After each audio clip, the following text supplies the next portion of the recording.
Hadith 903, Anas radiallahu anhu reported that I said to Thabit rahimahullah, should I not perform ruqyah and recite supplication of Quranic ayat and blow over you such supplication as was prescribed by the Messenger of Allah sallallahu alaihi wasallam? He said, please do so. Anas radiallahu anhu supplicated, Allahumma rabbin nas. Which is the same one. Right, so this one has been explained here, again in 902. But here Anas, he said to Thabit, shall I give you the ruqyah? Is it from the etiquette of ours to give the ruqyah with the permission, or should we just go to the ruqyah? It depends, ya ikhwani. Because if this person, he doesn't want you to give you the ruqyah because of either he doesn't trust you, maybe he's going to say, for example, words of, open sesame and abracadabraka, you know what I mean?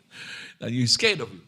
He doesn't like for you to give him the ruqyah. He might stop you. So, and also that the person seeks the permission because maybe that person believes that if he said the ruqyah, that he's going to be outside the 70,000, which he's not. It's the one who seeks the ruqyah. Because the Prophet of Allah had Jibreel salam and Mikael make a ruqyah upon him. And the Prophet did not ask for the ruqyah. So here we're going to find another hadith here talking about Jibreel giving the ruqyah to the Prophet without him asking for it.